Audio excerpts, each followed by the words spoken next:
చిన్న ప్రార్థన చేసుకుందాం. ప్రేమ గల మా కన్న తండ్రి, ఈ యొక్క ఆదివారం కాలం తండ్రి, మీ పిల్లలుగా మేము కూడుకొని ఇప్పటివరకు మీకు మాటలను తండ్రి వినటకు మీరు సహాయం అందించారు. పాటల ద్వారా మేము ఆలోచించడం మీకు మాటలు తెలియజేస్తున్నారు తండ్రి. పరసమ్మ వివేచన జ్ఞానాన్ని అనుగ్రహించండి. ఉంటున్న మీ పిల్లలు తొలగించే భాగ్యం అనుగ్రహించండి. మీ యొక్క తోడును మీ కాపులను అనుగ్రహించి కూడికంతట్లో మీ యొక్క తోడును మీకు సంరక్షణ అనుగ్రహించమని క్రీస్తు వారి నామంలో అడిగి సమర్పిస్తున్నాను మా కన్న తండ్రి.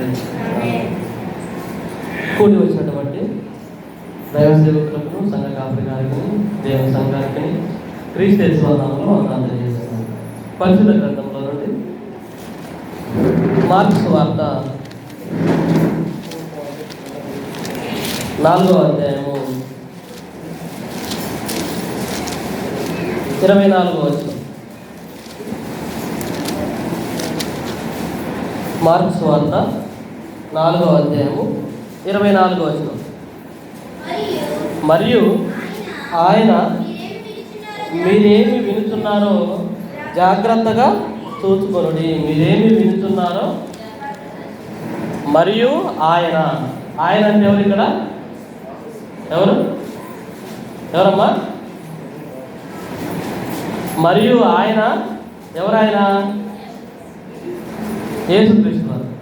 యేసుక్రీస్తు వారు చెబుతున్నటువంటి మాట ఏమని చెప్తున్నాడు? మీరేమి వినుతున్నారో జాగ్రత్తగా చూసుకోవాలి.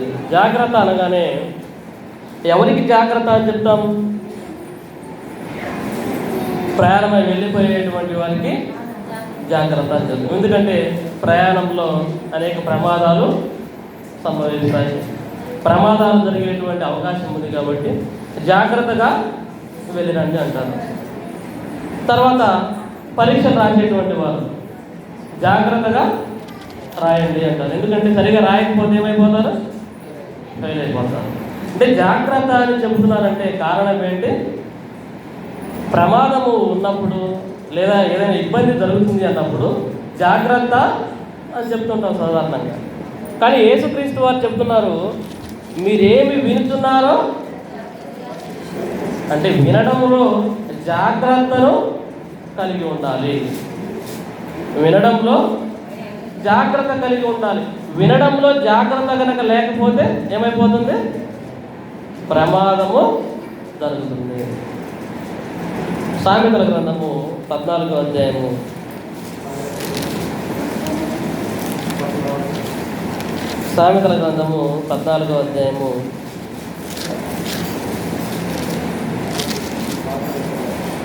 15వ వచనం. జ్ఞానము లేనివాడు ప్రతి మాట నమ్మును, వివేకి అయిన వాడు తన నడతలను బాగుగా కనిపెట్టును. జ్ఞానం లేనివాడు ఏం చేస్తాడు? ప్రతి మాట నమ్ముతాడు. మా సైలెంట్. జ్ఞానం లేని వారు ఏం చేస్తారంట? ప్రతి మాట నమ్ముతారు. అంటే ఇతరులు మనకి ఎవరైనా ఏ విషయం చెప్పినా అది కరెక్ట్ అని నమ్మేటువంటి వారు ఎవరు? జ్ఞానము లేనివాడు. అంటే వాళ్ళ సంగతి వినిన తర్వాత అది నిజమా కాదా అని విచారణ చేయకుండా నమ్మేటువంటి వారు ఎవరు? జ్ఞానము లేనటువంటి వారు. కాబట్టి జ్ఞానము లేనివాడు ప్రతి మాట నమ్మును. అంటే మనము వింటున్నటువంటి మాటలన్నీ కూడా నమ్మేయకూడదు. వింటున్నటువంటి మాటలన్నీ కూడా మనకు అనేక మంది ద్వారా మనం అనేక రకాలైనటువంటి మాటలు మన అనుదిన జీవితంలో వింటూనే ఉంటాం. అది స్నేహితులు కావచ్చు, పక్కింటి వాళ్ళు కావచ్చు, మనతో ముఖ్యంగా ఉండేవాళ్ళు కావచ్చు, కుటుంబ సభ్యులు కావచ్చు, ఎవరి ద్వారైనా కావచ్చు. ఆఖరికి టీవీలో ఉండేటువంటి వార్తలు కావచ్చు. ఒక వార్తల ఛానల్లో ఉండేది ఒక మ్యాజిక్ చూడండి. ఈ వార్తా పేపర్లో ఏమో ఒక రకమైన వార్త ఉంటుంది, ఈ రకమైన ఒక్కొక్క పేపర్లో ఏమో ఇంకొక రకమైన వార్త. ఏది నిజం? ఒకటి నమ్మేస్తామా? పోనీ టీవీ ఛానల్లో కూడా వార్తలు చెప్తూ ఉంటారు. ఒక ఛానల్లోనేమో వారి నాయకులకు అనుకూలంగా, ఇంకొక ఛానల్లో ఏమో ఇంకొకరికి అనుకూలంగా. మరి ఏది నిజం? దానికి విచారణ అవసరము. కాబట్టి జ్ఞానము లేనివాడు ప్రతి మాట నమ్మును. ఈ యొక్క ఆదివార కాల సమయంలో బైబిల్ గ్రంథంలో విచారణ లేకుండా ఒక మాటను నమ్మి వారు చేసినటువంటి పని వలన ఎటువంటి ప్రమాదం ఎదురైందో ఈరోజు మనం ఒక సందేశాన్ని వింటున్నాం. చెప్పుడు మాటలు వినటం వలన వచ్చిన ముప్పు. బైబిల్ గ్రంథంలో కొందరు వ్యక్తులు చెప్పిన మాటలు విని గుడ్డిగా దాన్ని అనుసరించడం వల్ల జరిగినటువంటి ప్రమాదము ఎంత పెద్దదో ఒక సందర్భాన్ని మనం చూసి ఈ యొక్క పగటి వేళ ఈ యొక్క ఆరాధన సమయంలో ఆ వాక్యాన్ని ధ్యానించుకుందాం. దినవృత్తాంతములు మొదటి గ్రంథము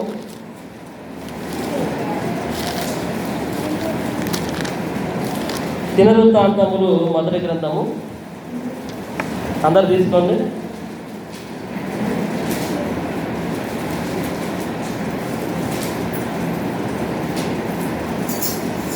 వెబ్సైట్ చూస్తున్నారమ్మా.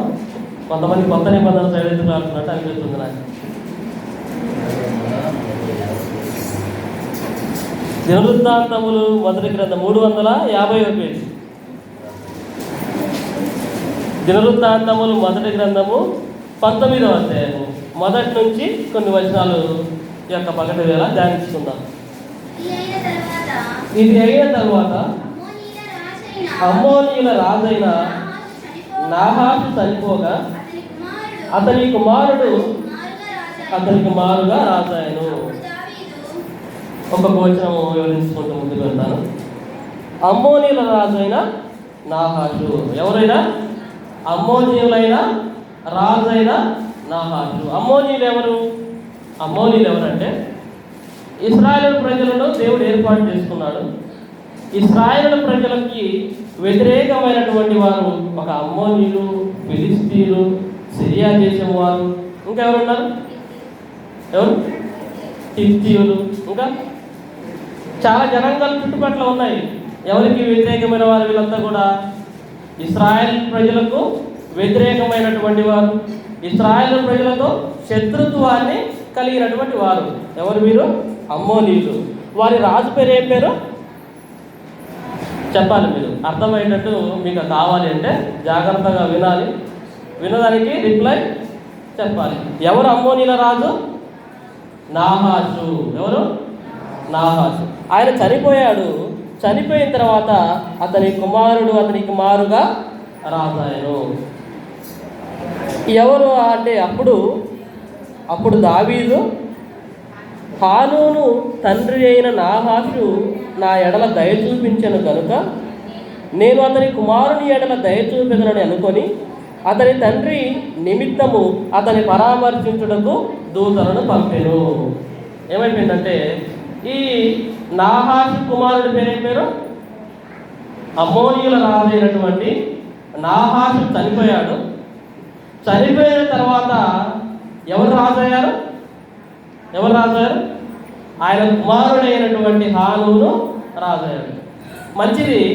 దావీదు గారు రాజు కాక మునుపు ఒకానొక సందర్భంలో అమ్మోనీయుల రాజు శత్రుత్వం ఉన్నప్పటికీ కూడా ఇదిగో దావీదు రాజు గారికి మేలు చేశాడు. ఎందుకంటే రాజులు ఎప్పుడు కూడా కొంతకాలం శత్రుత్వాన్ని కలిగి ఉంటారు, కొంతకాలము కలిసిపోతుంటారు. రాజులు ఒక్కొక్కసారి కలిసిపోతుంటారు, ఒక్కొక్కసారి శత్రుత్వాన్ని కలిగి ఉంటారు. ఇప్పుడు చూడండి, మనకు అర్థం కావాలి. అర్థం కాక మనం విరిగిపోతుంటాం. ఏ పార్టీ వాళ్ళు ఎప్పుడు కలుస్తారు ఎవరికి తెలియదు. మధ్యలో అటు ఇటు ఎగిరిపడేది ఎవరు? మొన్నటి వరకు చంద్రబాబు గారు మోడీ గారిని తిట్టారు ప్రధానమంత్రిని. ఇప్పుడు ఎవరు కలిసిపోయారు? మోడీ టీడీపీ అలయన్స్ కలిసిపోయింది. తర్వాత ఇంతకుముందు షర్మిల గారిని కాంగ్రెస్ తిట్టారు. ఇప్పుడు షర్మిల గారు కాంగ్రెస్ పార్టీ కలిసిపోయారు. కాంగ్రెస్ పార్టీ అధ్యక్షురాలు కలిసిపోలేదా? ఇంతకుముందు వైఎస్ తప్పిన కాంగ్రెస్ వాళ్ళే తిట్టిపోయారా? మళ్ళీ అదే పార్టీకి ఇప్పుడు ఎవరు? కాంగ్రెస్ షర్మిల గారు అధ్యక్షురాలు. అంటే రాజకీయాల్లో ఎవరు కూడా శాశ్వత మిత్రులు ఉండరు, శాశ్వత శత్రువులు ఉండరు. ఎలక్షన్ టైంకి వచ్చేసరికి ఈ పార్టీ వాళ్ళు అటువైపు, అటువైపు వాళ్ళు ఇటువైపు జంపింగ్లు జరుగుతున్నాయి లేదా చెప్పండి. మధ్యలో విరవీ వాళ్ళు ఏమైపోతారు? ఇబ్బంది పడిపోతారు. కాబట్టి తెలివి కలిగి ఉండాలి. వాళ్ళు గెలుస్తారు, వాళ్ళు మంచిగానే ఉంటారు. పరిపాలించే వాళ్ళు ఎప్పటికైనా ఒకటే ఈక్వాలిటీగానే ఉంటారు. మధ్యలో విర్రవీగిపోకుండా ఎలక్షన్ టైంలో చెబుతున్నాను నేను ఒక సలహాగా, మీరు వినకపోయినా ఎవరు కూడా ఎవరి అభిమానం కొద్ది వారు ఉండనివ్వండి, కానీ ఒకరినొకరు తిట్టుకోవద్దు, ఒకరినొకరు హేళన చేసుకోవద్దు. ఎవరైనా అధికారంలోకి రావడము తథ్యం, ఏదో ఒక పార్టీ గెలవాలి. ఒక్కొక్కరికి ఒక్కొక్కరి మీద అభిమానం ఉంటుంది, మనం కాదనలేము. మనం చెప్పినా మనకేమవసరం, ఎవరి దారి వారిని వెళ్ళనివ్వండి, ఒకరినొకరు ఎత్తగొట్టుకునే విధంగా గొడవలకు పోవద్దు. కాబట్టి అమ్మోనీయుల రాజు అయినటువంటి నాహాసు చనిపోయాడు. తర్వాత కుమారుడైనటువంటి హానూను రాజయ్యాడు. రాజైన తర్వాత గతంలో దావీదు రాజుకు చేసిన మేలును బట్టి దావీదు రాజు గారు కొంతమంది ఆయన దగ్గర మనుషులను పంపిస్తాడు. ఎక్కడికి? ఇదిగో తండ్రి చనిపోయాడు కదా, తండ్రి చనిపోయాడు, మనం ఏం చేయాలి? పరామర్శించాలి. రాజకీయ నాయకులు కూడా పార్టీలతో సంబంధం లేకుండా ఏ పార్టీ వాళ్ళు చనిపోయినా వాళ్ళు వీళ్ళు వెళ్ళిపోతుంటారు. అదేవిధంగా దావీదు రాజు కూడా కొంతమంది తన సేవకులు పంపించాడు, పరామర్శించి రండి నా తరపున అని. తర్వాత ఎంత చూడండి, దావీదు సేవకులు హానూనును పరామర్శించుటకై అమ్మోనీయుల దేశములకు వచ్చినప్పుడు, అందరు జాగ్రత్తగా చూసుకోవాలి, బైబిల్ వ్యవహారాలన్నీ బయట చేసుకోవద్దు, తర్వాత వచ్చిపోయే వాళ్ళ మొక్కలు చూసుకోవద్దు, జాగ్రత్తగా వినండి. అమ్మోనీయుల అధిపతులు హానూనుతో నిన్ను పరామర్శించుటకై నీ యొద్దకు దావీదు దూతలను పంపుట నీ తండ్రిని గణపరచుటకే అని నీవు అనుకొనుచున్నావా? దేశమును తరచి చూచి దాని నాశనము చేయుటకే కదా అతని సేవకులు నీ యొద్దకు వచ్చి ఉన్నారు అని మనవి చేయగా. చెప్పుడు మాటలు చెప్పడం మొదలుపెట్టారు. ఎవరు? అమ్మోనీయుల రాజు అయినటువంటి హానూను దగ్గర ఉన్నటువంటి అధిపతులు ఇదిగో దావీదు సేవకులు పరామర్శకు వచ్చారు. వారిని గురించి ఒక చెప్పుడు మాట చెప్తున్నారు. ఏమని చూడండి, ఏమని చెప్తున్నారు? నిన్ను పరామర్శించుటకై నీ యొద్దకు దావీదు దూతలను పంపుట నీ తండ్రిని గణపరచుటకే నీవు అనుకుంటున్నావా? దేశమును తరచి చూచి నాశనము చేయుటకే. దేనికోసం వచ్చారు దావీదు సేవకులు? మీరు చెప్పాలి. దేని కొరకు వచ్చారు? పరామర్శించడానికి వచ్చారు. కానీ అమ్మోనీయుల రాజు దగ్గర ఉన్న అధిపతులు ఏం చెప్తున్నారు రాజుకి? వాళ్ళు వచ్చింది పరామర్శించడానికి కాదు, దేశం మొత్తాన్ని చెకింగ్ చేసి వాళ్ళని ఏం చేయాలి? చంపేయడానికి వచ్చారని చెప్తున్నాడు. అది కరెక్టా తప్పా చెప్పండి? వచ్చింది దేనికి? చనిపోయాడు కదా పాపం, నాకు మేలు చేశాడు, చూసిపోదాం, పరామర్శించిపోదాం అని వచ్చారు దావీదు సేవకులు. వీరు మాత్రం ఏం చెప్తున్నారో చెప్పుడు మాట, వాళ్ళు వచ్చింది పరామర్శించడానికి కాదు, నీ దేశాన్ని చూసి ఆ దేశాన్ని నీ దేశాన్ని చంపేయడానికి వచ్చారు. చెప్పుడు మాట చెప్పగానే ఆ రాజు ఏం చేయాలి? దావీదు లాంటి గొప్ప రాజు, ఆయన యుద్ధంలోకి దిగితే ఈ గీకింగ్లు ఏముండవు. ఆయన యుద్ధంలోకి వచ్చి డైరెక్ట్గానే వచ్చేస్తాడు. వచ్చితే గెలుపు తప్ప ఓటం అనేది ఉండదు. దావీదు రాజు గారు పరాక్రమవంతుడు, వేలాది మందిని చంపగలిగే సామర్థ్యుడు. ఆయన యుద్ధ వ్యూహాలు ఇవన్నీ చాలా గొప్పగా ఉంటాయి. ఎందుకు ఉంటాయంటే ఒకటే ఒక రీజన్, దేవుని తోడు ఆయనకు ఉంది. చిన్నప్పుడు ఎవరిని చంపాడు? జనాంగం అంతా ఎవరు కూడా ఎదుర్కోవడానికి సాహసం చేయకపోతే చిన్నవాడైనటువంటి గొల్యాతు రాళ్లతో కొట్టి చంపేశాడు. ఆయన పరాక్రమం అంత శక్తి. అటువంటి వ్యక్తి దొంగచాటుగా వచ్చి దేశంలోనికి అన్ని చూసి చంపాల్సిన అవసరం ఉందా? ఇప్పుడు చిన్నప్పుడే అంత వ్యక్తిని ధైర్యంగా ఎదిరించిన వాడు దేవుని తోడుతో, పెద్ద అయ్యాక రాజుగా అయ్యాక సైన్య బలం ఉన్నాక దొంగచాటుగా వచ్చి చూసిపోయి చంపాల్సిన అవసరం ఉందా? ఈ ఆలోచన రాజుకు రావాలో వద్దా చెప్పండి? రాలేదు. చెప్పుడు మాట వినగానే, అధిపతులు చెప్పిన చెప్పుడు మాట విని ఏం చేశాడో చూడండి. 4వ వచనం, హానూను దావీదు సేవకులను పట్టుకొని వారిని గొరిగించి వారి వస్త్రములు పిరుదులు దిగకుండునట్లు నడిమికి కత్తిరించి వారిని పంపివేసెను. ఏం చేశారు? దావీదు సేవకులను పట్టుకొని వారిని గొరిగించి వారి వస్త్రములు పిరుదులు దిగకుండునట్లు నడిమికి కత్తిరించి వారిని ఏం పని చేశారు తెలుసా? యూదులకు ఇశ్రాయేలులకు గడ్డం ఉంటుంది, బాగా గడ్డం పెంచుకుంటారు. వాళ్ళ ధర్మశాస్త్ర ఆచార ప్రకారము గడ్డాన్ని పెంచేసుకుంటారు. గడ్డం లేనివాడు యూదుడు కాడు. ఆ తర్వాత ఎనిమిదో దినమున సున్నతి. కొన్ని ఆచారాలు మోషే గారి ద్వారా దేవుడు ఇచ్చినటువంటి ఆజ్ఞలను పాటించేటువంటి వారు ఇశ్రాయేలులు. ఆ గడ్డం మొత్తాన్ని తీసేపించారంట, మొత్తం షేవింగ్ చేసేసారు, మీసాలు గడ్డాలు బలవంతంగా పట్టుకొని అన్ని నెత్తి గడ్డం ఇవన్నీ తీసేపించి ఇంకేం చేశారు, వారి వస్త్రములు బిరుదులు దిగకుండానట్లు వస్త్రాలు ఇదిగో నడుముల మట్టుకు ఈ వస్త్రాలు ఉంచి కింది వస్త్రాలు తీసేశారు, కత్తిరించేశారు. ఎందుకు చేశారు ఈ పని? చెప్పుడు మాటలు విని, విచారణ చేయకుండా తన అధిపతులు చెప్పినటువంటి చెప్పుడు మాట విని ఇదిగో పై వరకు వస్త్రాలు ఉంచి కింది వస్త్రాలు తీసివేస్తే అది సిగ్గా కాదు చెప్పండి? దేవుడు వస్త్రాలు ఎందుకు ఇచ్చాడు? ఆదాము హవ్వలు మొట్టమొదటిగా దిగంబరులుగా ఉన్నారు. అప్పటికి వారికి సిగ్గు తెలియలేదు. ఎప్పుడైతే పాపం చేశారో సిగ్గు తెలిసింది. ఆ తర్వాత దేవుడు ఏం చేశాడు వారికి? దేవుడు ఏం చేశాడు? ఆదికాండము గ్రంథము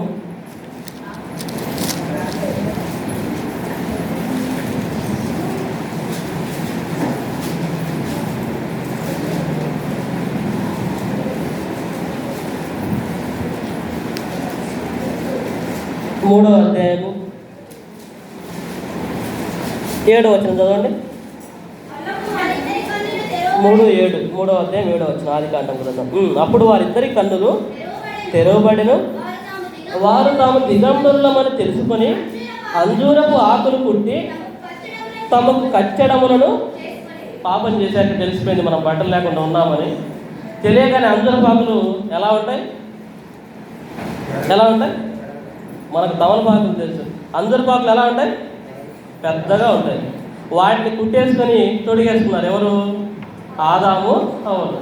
దేవుడు చూసి 3వ అధ్యాయము 21వ వచనం చూడండి. ఆదికాండము గ్రంథము 3వ అధ్యాయము 21వ వచనం. దేవుడైన యెహోవా ఆదామునకును అతని భార్యకును చర్మపు చొక్కాయలను చేయించి వారికి తొడిగించను. ఏం చేయాలి దేవుడు? మరి మీరు ఆకులు కుట్టేసుకున్నారు, ఆకులు నిలబడవు, మీకేం కావాలి? చర్మపు చొక్కాలు, జంతువుల చర్మాన్ని తీసేసి వాటిని శుభ్రంగా తయారు చేసి దేవుడే వస్త్రాలను తొడిగాడు. ఎందుకు? మానవుని యొక్క సిగ్గును, మానాన్ని కాపాడుకోవడానికి వస్త్రాలు. దేనికి? మానవుని యొక్క ఇదిగో రహస్యమైనటువంటి అవయవాలు కనిపించకుండా, సిగ్గు కనపడకుండా, మానవు కనిపించకుండా ఒళ్ళును దాచుకోవడానికి వేసుకునేవి వస్త్రాలు. ఒంటిని ఏం చేయాలి?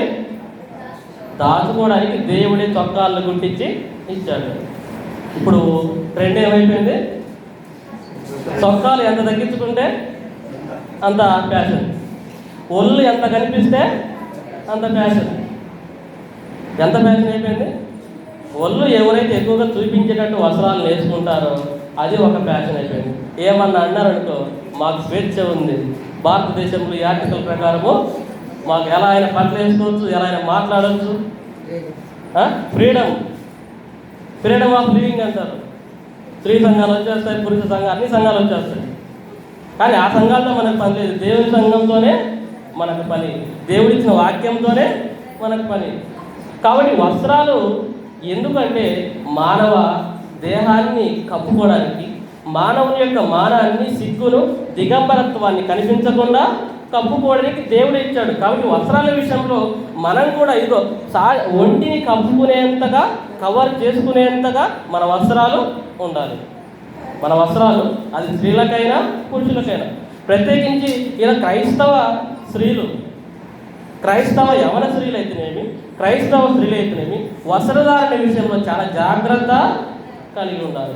సిటీల్లో వచ్చి సంఘాలకి అయితే అసలు చున్నీలు వేసుకోవడమే మర్చిపోయారు.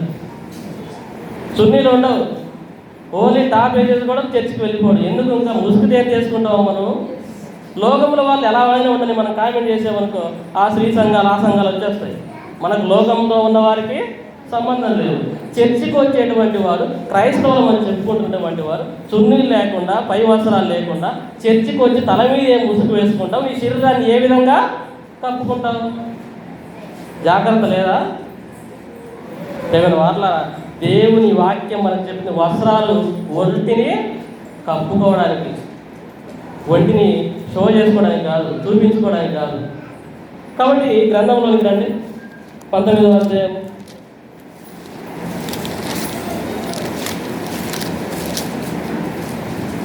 హానూను దావీదు సేవకులను పట్టుకొని 19వ అధ్యాయం 4వ వచ్చే మొదటి దినవృత్తాంతం వారిని గొరిగించి వారి వస్త్రములు పిరుదులు దిగకుండానట్లు నడిమికి కత్తిరించి వారిని పంపివేసిన. వస్త్రహీనులుగా, దిగంబరులుగా, సిగ్గుపడేటట్లుగా, అవమానపడేటట్లుగా వారి వస్త్రాలను కట్ చేసేసారు. వాళ్ళకి అవమానం జరిగింది. గొప్ప అవమానమైనటువంటి పని చేశారు, చెప్పుడు మాటలు విని. తర్వాత ఏం జరిగింది చూడండి. ఆ మనుషులు ఇంటికి వస్తుండగా కొందరు వచ్చి వారిని గూర్చిన వార్త దావీదులకు తెలియజేసిరి. వారు బహు లజ్జాక్రాంతులై ఉండిరి కనుక వారికి ఎదురుగా మనుషులను పంపి, మీ గడ్డములు పెరుగుదు కనుక మీరు ఎరుకోలో ఉండి తర్వాత రండని రాజు వారికి వర్తమానం పంపెను. అమ్మోనీయులు దావీదునకు తమ యందు అసహ్యము పుట్టించమని తెలుసుకున్నప్పుడు హానూనును, అమ్మోనీయులను అరామ్న హరాయిము నుండి, సిరియా మైకా నుండి, శోభా నుండి రథములను, గుర్ర ప్రవృత్తులను 2000 మనుగుల వెండి ఇచ్చి బాడిగకు కోర్చుకునిది. దావీదు గారికి తెలిసిపోయింది, నేను మంచికి పంపించాను, ఏదో రాజు చనిపోయాడు, కుమారుడు ఒంటరివాడు, చూసి రావాలి, పరామర్శించాలి నేను పంపిస్తే వారు ఈ విధంగా గడ్డాలు తీసేసి వస్త్రాలు లేకుండా చేసి అవమానపరిచారు. మీరేం చేయాలి? మీ గడ్డాలు పెరగాలి, యెరూషలేములోనికి రావాలి అంటే మీరు పక్కనే ఉన్నటువంటి దేశం ఏది? ఎరికో. మీరు అక్కడనే ఉండి మీ గడ్డాలు నెత్తి పెరిగేంత వరకు అక్కడే ఉండి తర్వాత దేశంలో చెప్పి సైలెంట్గా దావీదు గారు ఉన్నారు. అప్పుడు వీరికి అర్థమైపోయింది, దావీదు గారు అంటే అప్పటికే పేరు పొందినటువంటి వాడు, ప్రపంచ రాజ్యాలన్నిటిలో. దేంట్లో పేరు పొందినవాడు? దావీదు రాజు గారికి దేవుని తోడు ఉంది. చిన్నప్పుడే ఇదిగో గొల్యాతును చంపినవాడు. ఆ తర్వాత ఎక్కడ యుద్ధంలోనికి వెళ్ళినా దేవుని తోడును బట్టి విజయాలే తప్ప అపజయాలు లేవు. దేవునికి ఇష్టడు దావీదు గారు. యుద్ధరంగంలోనికి దిగాడ వేలాది మందిని, లక్షలాది మందిని కోత కోయించేస్తాడు. అంత పరాక్రమవంతుడు దావీదు గారు. తెలిసిపోయి దావీదు రాజు గారికి కోపం వచ్చేస్తుంది. కోపం వచ్చిన తర్వాత చేసినటువంటి తప్పుడు పనికి మళ్ళీ క్షమాపణ కోరుకుంటే బాగుండేది. చాలామంది కూడా తప్పుడుగా మాట్లాడతారు, తప్పు చేసేస్తారు. మరి వ్యక్తి దగ్గర క్షమాపణ అనేది ఉండదు. మళ్ళీ వ్యక్తిని క్షమాపణ కోరుకోరు, సమాధానం కోరుకోకుండా మళ్ళీ ఏం చేస్తున్నారు? మనం ఒక్కరమైతే గెలవలేము, మనతో పాటు ఎవరెవరు కావాలి? గుర్రాలు అన్ని బాడీ రెండుకి తెచ్చేసుకున్నారు. గుర్రాలు, గుర్ర ప్రవృత్తులు, సైన్యాన్ని మొత్తాన్ని రెండుకి తెచ్చేసుకొని ఎక్కడికి వచ్చేస్తున్నారు? దావీదు గారు యుద్ధానికి వస్తే మనం రెడీగా ఉండాలి. చేసింది తప్పుడు పనిని క్షమాపణ కూడా కోరుకోకుండా మళ్ళీ యుద్ధానికి కాలు దూకుతున్నారు. వీరి దగ్గర బలం లేకపోయినా వేరే వాళ్ళని పిలిపించుకొని యుద్ధానికి కాలు దూకుతుంటే తర్వాత ఏం జరిగింది చూడండి. ఈ వచనాలన్నీ చదివిన తర్వాత 14వ వచనం, దినవృత్తాంతములు మొదటి గ్రంథము 19వ అధ్యాయము 14వ వచనం. ఆ ప్రకారము యోవాబును అతనితో కూడనున్న జనమును సిరియనులతో యుద్ధము కలుపుటకై చేరపోగా వారు నిలవలేక అతని ఎదురు నుండి తిరిగి పారిపోయారు. ఏమైపోయిందంటే అమ్మోనీయులు గెలవలేరని తెలుసుకొని ఇదిగో వారికి తోడుగా సిరియన్లను కూడా తెచ్చుకున్నారు తోడుకు. ఇప్పుడు యుద్ధం ఏమైపోయిందంటే 2-1. ఇటు పక్కేమో సిరియన్లు, అమ్మోనీయులు ఒకవైపు, రెండో వైపు ఏమో ఎవరు? ఇశ్రాయేలీయులు, దావీదు గారు. ఎంతమంది అమ్మా? ఇటువైపు ఏమో 2 సామ్రాజ్యాలు కలిసిపోయి దావీదు గారికి యుద్ధానికి వస్తున్నాయి. ఇటువైపు ఏమో దావీదు గారు ఒక్కడే పోరాడుతున్నారు. అప్పుడు దావీదు దగ్గర సైన్యాధిపతులు ఎవరెవరు? యోవాబు, అబీషై. ఎవరెవరమ్మా? యోవాబు, అబీషై. వారిద్దరూ నువ్వు ఒక జనాంగాన్ని చూసుకో, నేను ఒక జనాంగాన్ని చూసుకుంటా. ఒకవేళ నువ్వు కనుక ఓడిపోయావనుకో నేను నీకు వచ్చి సహాయం చేస్తా, నీకు ఇబ్బంది కలిగిందనుకో నేను వచ్చి నీకు సహాయం చేస్తా. ఇద్దరు సైన్యాధిపతులు వీరి సైన్యము వెలసైన్యం తీసుకొని దావీదు యొక్క సేవకులు యుద్ధంలోకి వెళ్ళిపోయారు. వెళ్ళిపోయిన తర్వాత ఏం జరిగింది చూడండి. 15వ వచనం. సిరియనులు తిరిగి పారిపోవుట అమ్మోనీయులు చూచినప్పుడు వారును అతని సహోదరుడైన అభిషేయ ముందర నిలువలేక తిరిగి పారిపోయి పట్టణంలో చొచ్చిరి. యోవాబు మరలి యెరూషలేమునకు వచ్చెను. ఏమైపోయింది? ఒక పెద్ద ఆయన దగ్గరేమో యోవాబు ముందరేమో సిరియన్ల దగ్గరికి వెళ్ళిపోయాడు. అభిషేయేమో అమ్మోనీయులతో యుద్ధం చేయడానికి వెళ్ళిపోయాడు. వీరిరువురు కూడా యుద్ధంలో గెలవలేక ఏం చేస్తున్నారు? పారిపోతున్నారు. బడాయికేమో సైన్యాన్ని రెండు తెచ్చుకున్నారు. చేసిందేమో తప్పుడు పని తొందరపడి చెప్పుడు మాటలు విని ఇప్పుడేమో యుద్ధంలో నిలవలేక ఏం చేస్తున్నారు? పారిపోతున్నారు. చంపుతుంటే ఏం చేస్తున్నారు? గెలిచారా? కింద చూడండి 19వ వచనం 18. అయితే సిరియనులు ఇశ్రాయేలీయుల ఎదుట నిలువక తిరిగి పారిపోయింది. దావీదు సిరియనులలో 7,000 రథికులను 40,000 కాల్బలమును హతము చేసి సైన్యాధిపతి అయిన శోభకును చంపివేశను. ఎంతమంది చంపేశాడు దావీదు గారు? సిరియన్లలో 7,000 మంది రథికులను 40,000 కాల్బలమును చంపేశాడు. ఎవరు? దావీదు గారు. తెలుసు కదా ఆయన బలము. చెప్పుడు మాటలు వినటం వలన వచ్చేటువంటి ముప్పు ఎంత ప్రమాదకరంగా ఉందో చూడండి. అమ్మోనీయుల అధిపతులు చెప్పినటువంటి ఆ చెప్పుడు మాట విన్న తర్వాత వారికి ఏమేమి సంభవించింది?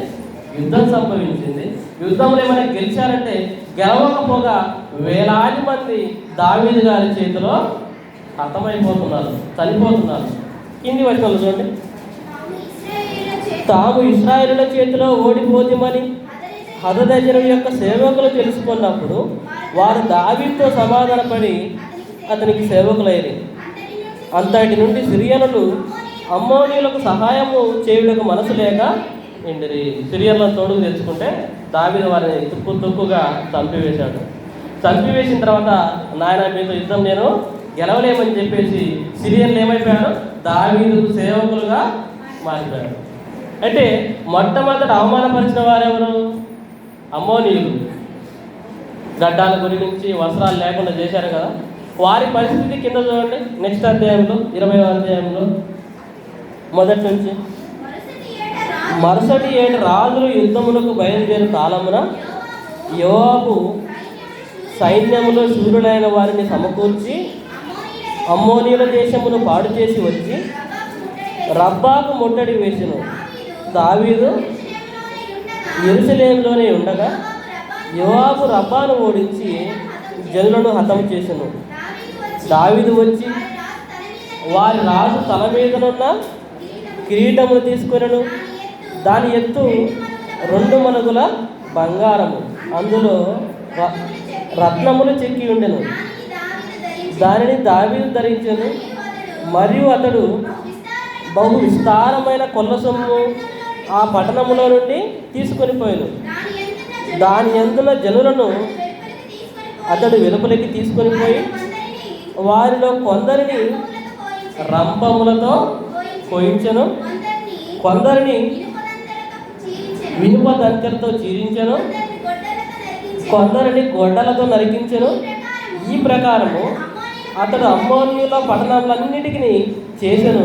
అంతటా దావీదును జనులందరూ యెరూషలేమునకు తిరిగి వచ్చింది.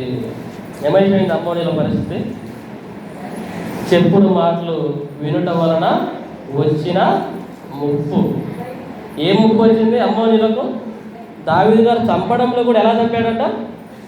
కొందరిని రంపాలతో కోయించాడు. రంపాలతో వేటిని కోసం? చెట్లను కోసం. వారు చేసినటువంటి అవమానకరమైనటువంటి పని, వారు కొలిసినటువంటి కొలత ఎవరికి సంభవించింది? తిరిగి బట్టలు లేకుండా అవమానపరిచారు కదా.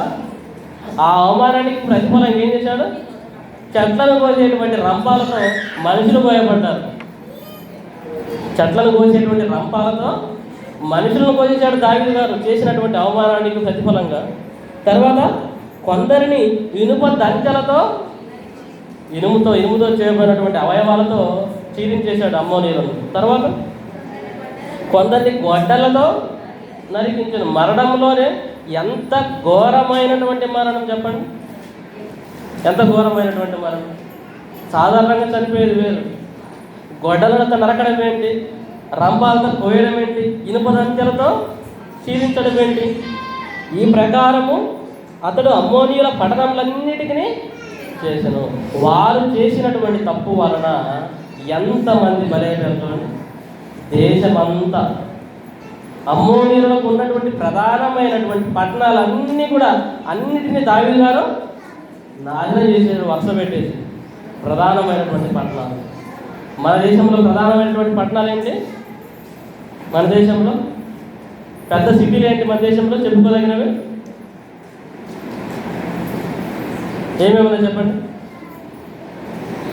మన దేశంలో ప్రధానమైనటువంటి సిటీలు ఏంటి? మన దేశానికి ఒక వెన్నెముక లాంటివి, ఒక గుండె లాంటివి, ఒక ఢిల్లీ, ఒక హైదరాబాద్, ఒక కలకత్తా, ఒక చెన్నై, ఒక బెంగళూరు, ఒక బొంబాయి. ఇవి ప్రధానమైనటువంటి నగరాలు భారతదేశానికి. అమ్మోనీయులకు కూడా ప్రధానమైనటువంటి నగరాలు ఉన్నాయి. అవి రబ్బ, ఇంకా కొన్ని పట్టణాలు. ఫిలిస్తీన్లకు కొన్ని ప్రధానమైనటువంటి పట్టణాలు ఉన్నాయి, అష్టోదు, గాతు, ఇవన్నీ కూడా. కాబట్టి దావీదు గారు అమ్మోనీయులకు చేసినటువంటి ఈ పని దేశమంతటా వారి ప్రధానమైనటువంటి పట్టణాలన్నింటినీ ముట్టడి వేసి వారి జనాభాందరిని తీసుకొని వచ్చి ఘోరంగా వారిని చంపివేసి తిరిగి యెరూషలేమునకు వచ్చాను. ఇంత గొప్ప వధకు, ఇంత గొప్ప యుద్ధానికి కారణం ఏంటి? ఎక్కడ ప్రారంభమైంది చెప్పండి? ఎక్కడ ప్రారంభమైంది? విచారం లేకుండా విన్నటువంటి చెప్పుడు మాట. వచ్చింది పరామర్శించడానికి, అయితే వచ్చింది నీ దేశాన్ని పట్టుకోవడానికి వచ్చారని చెప్పగానే ఏ విధమైనటువంటి ఆలోచన చేయకుండా వెంటనే వారు చేసినటువంటి పనికి ప్రతిఫలం ఏమైపోయింది? దేశమంతా పాడైపోవడానికి కారణమైంది. కాబట్టి ప్రేమైన వాళ్ళ క్రీస్తు వారు చెప్పినటువంటి మాట, మీరేమి వినుతున్నారో జాగ్రత్తగా చూసుకోండి. మన వ్యక్తిగత కుటుంబ విషయాలు, అనేకుల ద్వారా వినేటువంటి విషయాలు, మరి వినే మాటల్లో, వింటున్నటువంటి మాటల విషయాల్లో ఎవరి గురించి అయితే చెబుతున్నారో ఆ మాటలు నిజమా కాదా విచారణ లేకుండా మనం తీసుకునేటువంటి నిర్ణయము, విచారణ లేకుండా, ఎటువంటి ఆలోచన లేకుండా ఇదిగో చెప్పుడు మాటలు విని నువ్వు తీసుకునేటువంటి నిర్ణయము అనేకమైనటువంటి నాశనాలకు దారితీస్తుంది. జాగ్రత్త కలిగి ఉండాలి. బైబిల్ గ్రంథంలో రాయబడినటువంటి విషయాలన్నీ కూడా ఎందుకు రాయించాడు దేవుడు చెప్పండి? అది జరిగింది ఎప్పుడు? పాత నిబంధన గ్రంథంలో జరిగింది. జరిగినటువంటి మాటలు దేవుడు బైబిల్ గ్రంథంలో ఎందుకు రాయించాలి? మళ్ళీ ఎందుకు రాయించాలి చెప్పండి? మళ్ళీ క్రీస్తు వారి నోటి వెంట కూడా ఏమన్నాడు? మీరేమి వింటున్నారో జాగ్రత్తగా వినండి. జాగ్రత్త లేకపోతే వినడంలో ఏమైపోతాం? ఇంక ఒక వ్యక్తి గురించి ఒక మాట చెప్పారనుకోండి, అది తప్పు అనుకోండి, నిజం వేరనుకోండి, విన్నదాన్ని బట్టి నువ్వు ఏదైనా చేసావనుకోండి, అది నష్టమా కాదు? చెప్పుడు మాటలు అంతమంది చనిపోయారు. మనం కూడా వింటే చెప్పుడు మాటలు మనకు కూడా అనేకమైనటువంటి ప్రమాదాలకు, మరణాలకు, యుద్ధాలకు, గొడవలకు, కలహాలకు దారితీస్తుంది. జ్ఞానము లేనివాడు ప్రతి మాట నమ్మును. జ్ఞానం లేని వారు ఏం చేస్తారు? ప్రతి మాట. ఒకరు ఏరమ్మా నీ గురించి తనదనుకోరు, డైరెక్ట్గా వెళ్ళిపోతారు. ఎక్కడికి? వాళ్ళ ఇంటి దగ్గరికి వెళ్ళిపోతారు. వెళ్ళిపోయి అన్నం అంటావు కదా అంటారు. ఎవరు చెప్పారమ్మా అంటే అలా వెళ్ళిపోవచ్చా? డైరెక్ట్గా వెళ్ళిపోవచ్చా? క్రీస్తు వారు ఉన్నారు, ఆయన ఏమైనా తనను అన్న మాటలకు ప్రతిగా వారితో వాదించాడా? బొచ్చు కత్తిరించు అని ఎదుట గొర్రె పిల్ల మౌనముగా ఎలాగూ ఉండెనో ఆయన అలాగూ ఉండెను అన్నాడు. అంటే కొన్ని గొర్రెలు బొచ్చు కత్తిరించడం అంటే మన దగ్గర ఉండేటువంటి పొట్టేలు, గొర్రెలు, వాటి దగ్గర ఉన్నటువంటి ఆ వెంట్రుకలు తీసుకోరు. ఇతర దేశాల్లో ఉండేటువంటి కొన్ని గొర్రెలు ఉంటాయి, వాటి చర్మం మీద పొలిసేటువంటి ఆ వెంట్రుకలు ద్వారా వాటన్నింటినీ తీసి ఏం చేస్తారంటే పెద్ద పెద్ద రగ్గులు, వస్త్రాలు అవి తయారు చేసేస్తారు. క్రీస్తు వారు కూడా ఒక గొర్రె తన ఉన్నటువంటి చర్మం మీద ఉండేటువంటి ఆ యొక్క బొచ్చును కత్తిరించేటప్పుడు ఎంత మౌనముగా ఉంటుందో, క్రీస్తు వారు కూడా అంత మౌనముగా ఉన్నాడు.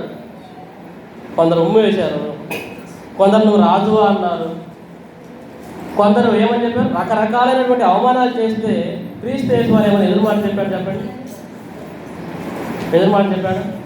పేతురు గారు రాసిన పత్రిక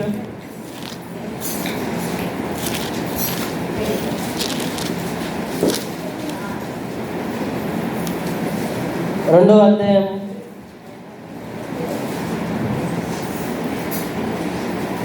21 నుంచి 23 వచనాలు. పేతురు గారు రాసిన మొదటి పత్రిక 2వ అధ్యాయం 21 నుంచి. క్రీస్తు కూడా మీ కొరకు బాధపడి మీరు తన అడుగు జాడల యందు నడుచుకున్నట్లు మీకు మాదిరి ఉంచిపోయాను. క్రీస్తేశ్వరు ఏముంచిపోయారు?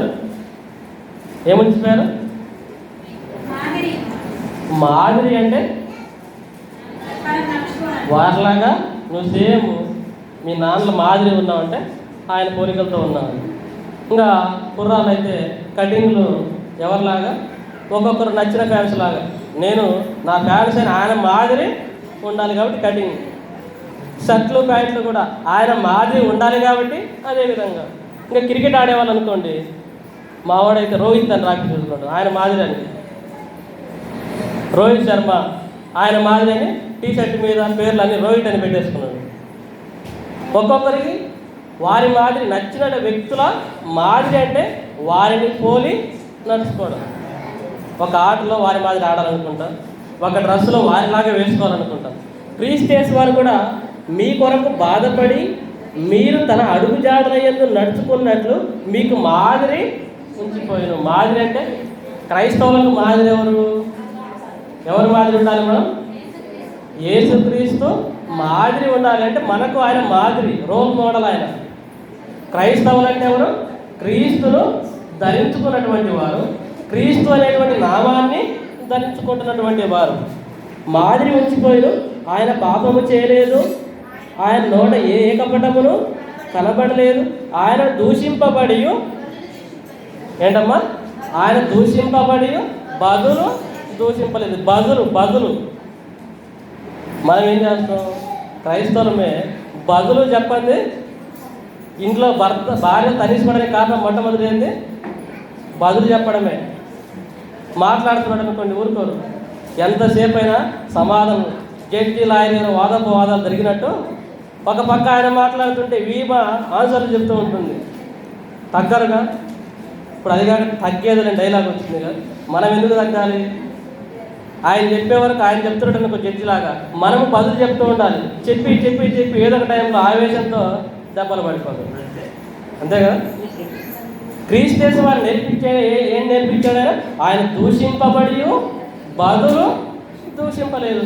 నువ్వు కూడా ఆయన మాదిరి ఉన్నవాడవైతే, ఆయనను పోలి నడుచుకున్న వారైతే మీరు కూడా బదులు దూషింపలేదు. మనకు బదులు చెప్పాలని చాలా ఇష్టం.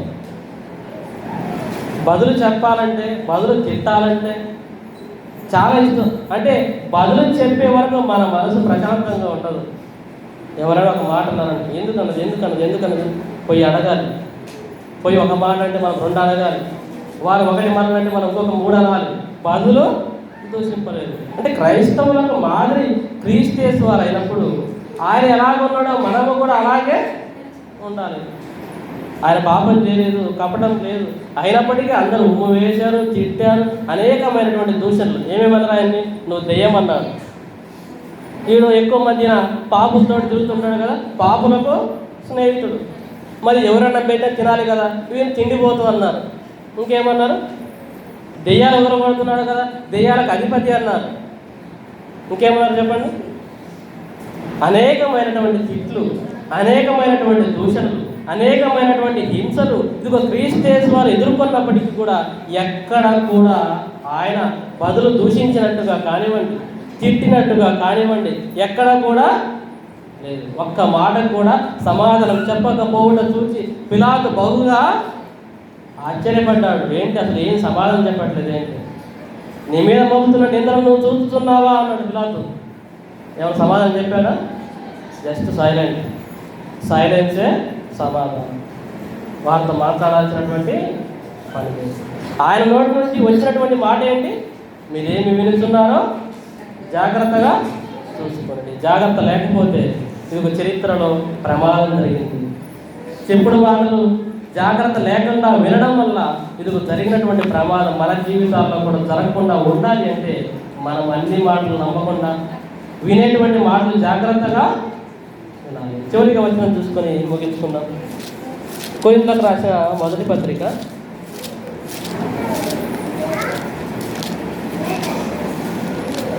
10వ అధ్యాయము 11వ వచనం. కొరింథీయులకు రాసిన మొదటి పత్రిక 10వ అధ్యాయము 11వ వచనం. ఈ సంగతులు దృష్టాంతములుగా వారికి సంభవించి యుగాంతమందున్న మనకు బుద్ధి కలుగుటకై రాయబడను. బైబిల్లో రాయబడినటువంటి సంగతులు, పాత నిబంధనలు రాయబడిన సంగతులు ఎప్పుడో వేలాది సంవత్సరాల క్రితము, ఇదిగో పాత నిబంధన కాలంలో, ధర్మశాస్త్ర కాలంలో, ధర్మశాస్త్రానికి పూర్వము, న్యాయాధిపతుల కాలంలో, రాజుల కాలంలో, రోమీల కాలంలో రాయబడిన ఈ సంగతులన్నీ కూడా, బైబిల్లో రాయబడిన ప్రతి సంగతులు కూడా ఎందుకు రాయబడ్డాయంటే మనకి బుద్ధి కలుగుటకై రాయబడినవి. ఎందుకు రాయించాడు దేవుడు? బుద్ధి.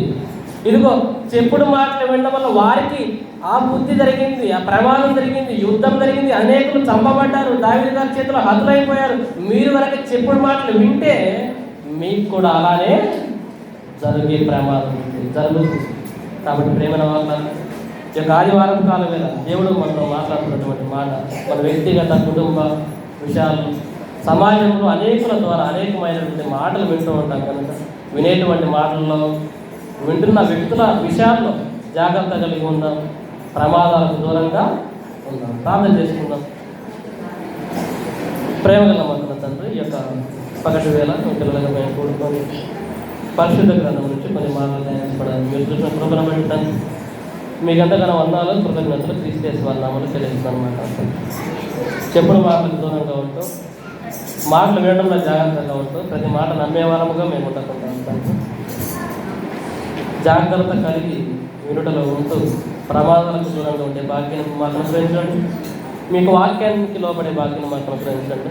మా ప్రభు అయిన క్రీస్తు వారిని పోలి మాటలు కలిగి నడుచుకునే భాగ్యాన్ని మాకు అనుగ్రహించమని, విన్న వాక్యం వృధాగా విడిచిపెట్టకుండా మా జీవితాల్లో మీకు వాక్యానికి లోబడి మీకు వాక్యం ద్వారా ఫలించలాగా మాకు సహాయం అనుగ్రహించమని, మా ప్రభువును మా రక్షకుడైనటువంటి క్రీస్తు వారి పరిశుద్ధ నామములు ఈ ప్రార్థన విన్నపములన్నింటినీ అడిగి సమర్పిస్తున్నాను. మాకు తండ్రి.